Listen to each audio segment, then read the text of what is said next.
ನಮ್ಮ ಸಚಿವರಿಗಾದಂತಹ ಅನ್ಯಾಯ ಅಲ್ಲ, ಇಡೀ ಶಾಸಕದ ಜನರಿಗೆ ಮಾಡಿರ್ತಕ್ಕಂತಹ ಅನ್ಯಾಯ ಅಂತ ತಿಳಿದು ನಾವು ಸಾಮೂಹಿಕವಾಗಿ ಎಲ್ಲ ಅಂಗಡಿಗಳು ಸ್ವಯಂ ಪ್ರೇರಿತವಾಗಿ ಅವರೇ ಬಂದ್ ಮಾಡಿ ಈ ಒಂದು ಹೋರಾಟಕ್ಕೆ ಬೆಂಬಲವನ್ನು ಸೂಚಿಸತಕ್ಕಂಥ ಮತ್ತೆ ಎಲ್ಲರೂ ಸಹ ಸಾವಧಾನದಿಂದ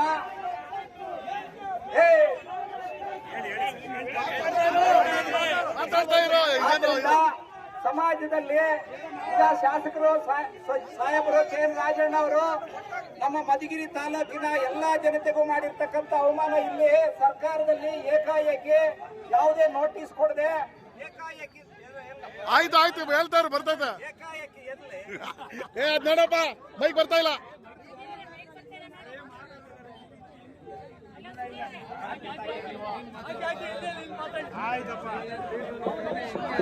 ಮಾತಾಡಪ್ಪ.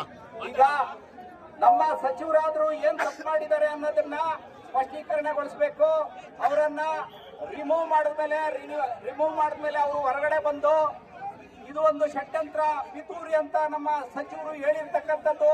ಈ ಪಿತೂರಿಗೆ ಈ ಒಂದು ಕುತಂತ್ರಕ್ಕೆ ಯಾರು ಹೊಣೆಗಾರರು ಅನ್ನೋದನ್ನ ಸ್ಪಷ್ಟೀಕರಣ ಕೊಡಬೇಕು. ಸನ್ಮಾನ್ಯ ರಾಜ್ಯ ಸರ್ಕಾರ ಮತ್ತು ರಾಷ್ಟ್ರೀಯ ಪಕ್ಷವಾಗಿರ್ತಕ್ಕಂಥ ನಮ್ಮ ಕಾಂಗ್ರೆಸ್ ಪಕ್ಷ ಸ್ಪಷ್ಟೀಕರಣ ಕೊಡಬೇಕು. ಏನ್ ಅನ್ಯಾಯ ಏನಾಗಿದೆ ಅವರು ನೇರವಾಗಿ ಮಾತಾಡಿದ್ರೆ ತಪ್ಪು ಅಂತ ಹೇಳ್ತಕ್ಕಂಥದ್ದು. ಮತ್ತೆ ಅವರು ನೇರ ನುಡಿಯಾಗಿ ಯಾರಿಗೂ ಅನ್ಯಾಯ ಆಗದಂತೆ ಮಾತಾಡಿರ್ತಕ್ಕಂಥದ್ದು ಏನಂತ ಮಹಾ ತಪ್ಪು ಅಂತ ತಿಳಿಸಬೇಕು. ಮಧುಗಿರಿಗೆ ಮಾಡಿರ್ತಕ್ಕಂಥ ಅನ್ಯಾಯವನ್ನ ಸರಿಪಡಿಸುತ್ತಿದ್ದಲ್ಲಿ ಮತ್ತೆ ಅಪಾರವಾಗಿರ್ತಕ್ಕಂಥ ಬೆಲೆಯನ್ನ ತೆರಬೇಕಾಗ್ತದೆ ಅಂತ